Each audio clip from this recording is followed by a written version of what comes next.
తిరుపతి జిల్లా చంద్రగిరి నియోజకవర్గం పాకాల మండలం బత్తినివారిపల్లెలో పశువుల పండుగను గ్రామస్తుల ఆధ్వర్యంలో అందరూ కలసికట్టుగా ఘనంగా నిర్వహించారు. మండలంలోనే ప్రసిద్ధిగాంచిన ఈ పశువుల పండుగను ప్రతి సంవత్సరం సాంప్రదాయబద్ధంగా నిర్వహించడం ఆనవాయితీగా కొనసాగుతోంది. ఈ ఏడాది కూడా గ్రామస్తులు ఎంతో ఉత్సాహంతో పండుగను జరుపుకున్నారు. పశువుల జల్లికట్టు తరహా పోటీలను వీక్షించేందుకు మండలంలోని వివిధ గ్రామాల నుంచి ప్రజలు, యువత పెద్ద సంఖ్యలో తరలివచ్చారు. సాంప్రదాయ ఉత్సవ వాతావరణం మధ్య జరిగిన పశువుల పండుగ అందరినీ ఆకట్టుకుంది. పశువుల పండుగను తిలకించేందుకు నలుమూలల ప్రాంతాల నుండి ప్రజలు, యువత భారీగా తరలివచ్చారు. గ్రామీణ సంస్కృతి, సాంప్రదాయాలను కాపాడే ఇలాంటి వేడుకలు కొనసాగాలని ప్రజలు ఆకాంక్షించారు. పండుగ సందర్భంగా ఎలాంటి అవాంఛనీయ ఘటనలు జరగకుండా పోలీస్ సిబ్బంది పటిష్టమైన భద్రతా ఏర్పాట్లు చేపట్టారు.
కార్తీక్ మావా, హలో చెప్పురా. కార్తీక్ మావా లైన్ క్లియర్ చేస్తున్నారు. అల్లుతారు మీరేముంటే ముందు మాట్లాడుతున్నాను మావా.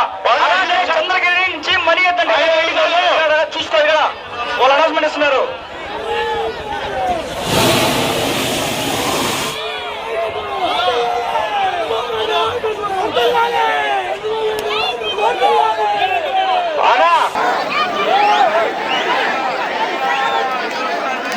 మెడికవర్ క్యాన్సర్ ఇన్స్టిట్యూట్ మన నెల్లూరులో అత్యంత అనుభవజ్ఞులైన వైద్య నిపుణుల ఆధ్వర్యంలో అన్ని రకాల క్యాన్సర్ వైద్య సేవలు, అధునాతన పెట్ సిటీ స్కాన్ ద్వారా 5 నిమిషాల్లో క్యాన్సర్ నిర్ధారణ మరియు చికిత్స అందిస్తోంది. దక్షిణ భారతదేశపు మొట్టమొదటి హాల్సియన్ రేడియేషన్ థెరపీ మెషిన్ మరియు బోన్ మ్యారో ట్రాన్స్ప్లాంట్ అందుబాటులో కలదు. ఆరోగ్యశ్రీ మరియు ప్రభుత్వ అనుసంధాన ఉద్యోగులకు CGHS, EHS, ఆరోగ్య భద్రత, మరెన్నో బీమాలు మరియు నగదు రహిత చికిత్స అందిస్తోంది మీ Nellore Medicover cancer institute, Chintareddypalem, Nellore.